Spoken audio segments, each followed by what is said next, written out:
This is Windows 11 running natively on my phone. And no, this isn't an app and it's not an emulator. It's the real deal, running on a device from 2019. I spent 10 hours, risked permanently breaking this thing, and nearly gave up twice to make this happen. But getting here, it was an absolute nightmare. WOA Rafael. Warning. We're not responsible for brick devices, missing recovery partitions, dead Xiaomi factory line, cowboys, dead RAM, dead SIM cards, exploding batteries, dead cats or dogs, nuclear wars. I mean guys, if a world war restarts, please don't blame it on me. Anyways, to pull this off, I had to use a community made tool called the Renegade project. By the way, these guys are absolute madmen and all the credit goes to them. But I'm not too sure if I want to continue now. Installation instructions. Yes. Partitioning your device. Prerequisites. A brain. Yeah, I don't know if I have that. Latest version of MIUI install. TWRP. ADB and fast boot. Parted. Honestly, as I was reading this guide, I realized I had absolutely no idea what the hell am I supposed to do. But it seemed our first goal was to install TWRP, which basically is a custom recovery menu that lets us do things to our phone that Android normally wouldn't let us do. So we had to get that installed. And for that, we had to access the fast boot menu. Oh, by the way, look at this. This looks so nice. Really cool. Alright, so to boot into the fast boot mode, I have to hold down the volume down and power button. Oh, there it is. Is this Xiaomi's mascot? It looks kinda intimidating. So now I gotta flash the TWRP, which, oh god, we gotta use the command prompt. Let's plug you in. So CMD, nice. Fast boot flash recovery. This is our path. And now we need to define TWRP.image. Let's see what happens.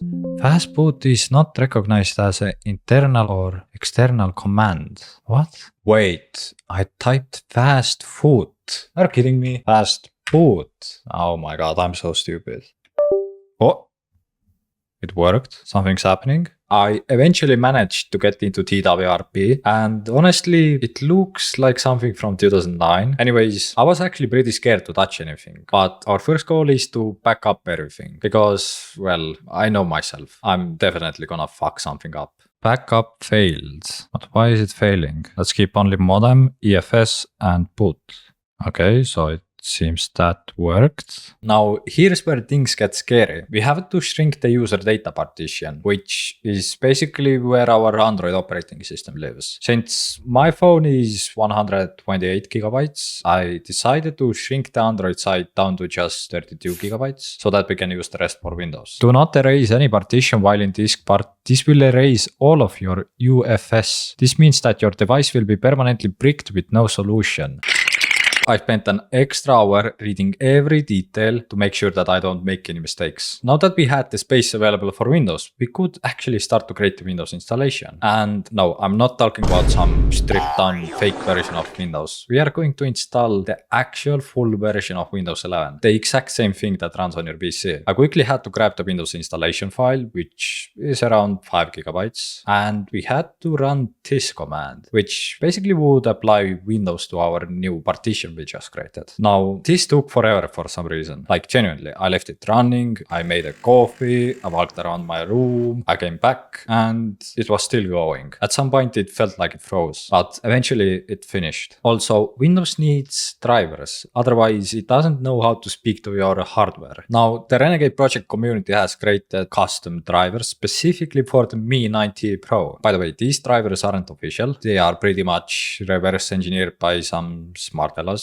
who figured out how to make Windows talk to the Snapdragon hardware. So I grabbed the driver back from their GitHub and used another tool called Driver Updater, which basically injects them into the Windows installation. And as you probably guessed, this also took forever. So yep, I made another coffee, I walked around my room, I came back and it was still not finished. At this point, I think I'd been staring at the progress bars for like 3 hours. Anyways, with that finally finished, we could actually actually tried to boot this thing up to see if we have done everything correctly. I held down the power button and it was completely black. I was already so sure that I bricked this thing, but then the Windows logo appeared. The actual Windows 11 boot logo on my phone just sitting there. So I let it do its thing and eventually we got to the setup screen. Now the installation should be pretty straightforward, apart from a few commands we had to run. Usually when you install Windows, there's a setup screen where you're supposed to connect to a Wi-Fi and sign into a Microsoft account. Now we want to avoid that. So before we actually continue with the setup, we have to open the accessibility menu on the bottom right corner and enable the on-screen keyboard. Then we can open the command prompt and type the bypass nro.cmd command, which will allow us to skip the Microsoft account requirement. By the way, you can use this on your personal computer as well if you install Windows. Although Microsoft has been actively working against this, so who knows how much longer it will work. Quick reboot later, we can continue with the installation, which was pretty straightforward.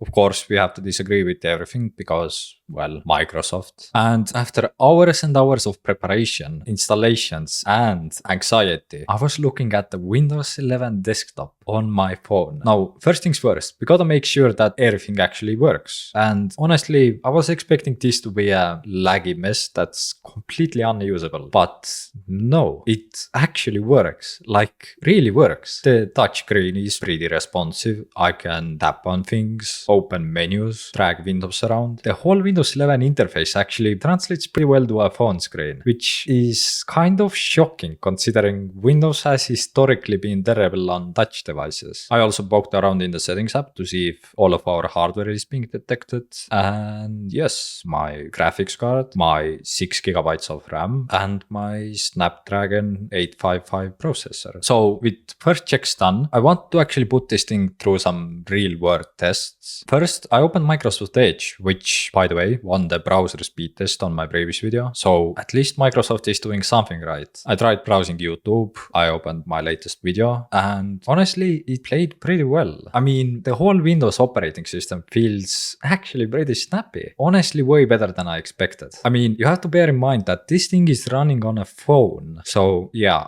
I mean, that kind of performance is kind of amazing when you think about that. Also, I tried to connect my mouse and keyboard to it, which at first for some reason didn't work. I noticed that our USB host driver was corrupt. So I manually reinstalled it and luckily it started working. Now, what about games? This phone was released in 2019, so it's not the newest phone. And when it came out, it wasn't even a flagship. It was just a decent one. And since Windows is using most of our processing power, I wasn't expecting any games to run really. But first, I tried Counter-Strike 1.6, which I managed to get running on this weird resolution. And honestly, I mean, it ran. And we averaged below 30 FPS, but I mean, I could actually game. I mean, we are playing Counter-Strike 1.6 on a phone that is running Windows. I mean, that itself is already absurd. Now, I also tried Half-Life 2, which I got running at the full native resolution and it felt that it ran even better, even though it's on a newer engine than CS 1.6, I think. It almost felt like it was running at a consistent 60 FPS with some tips, but I mean, overall, totally playable. And of course, I had to try Minecraft. This took forever to get working because the game just didn't launch for some reason. But after tweaking a bit, I got the latest version of Minecraft running, which is 1.21.11. And we got 25 to 30 FPS on average, I would say. I mean, there were some heavy spikes sometimes, but I mean, we are running this on a phone. Now, before you get too excited,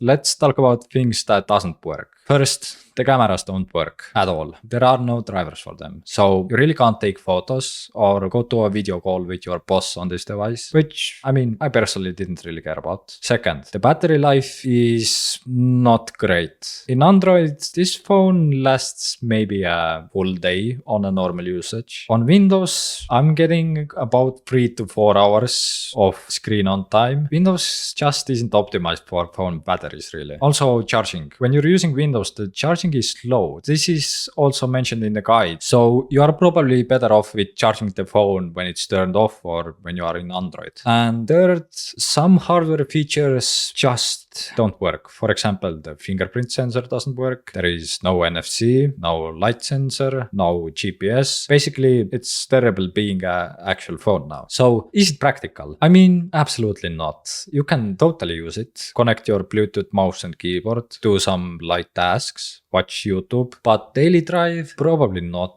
But seeing Windows 11 actually running natively on a device it was never meant for is, I mean, genuinely incredible. The Renegade project developers deserve so much credit for making this possible. Now, if you want to try this yourself, be warned that it's not easy, it's time consuming, and you need the right device. Also, you can kill your device with no way to recover it. So yeah. Anyway, I'm gonna keep testing to see what else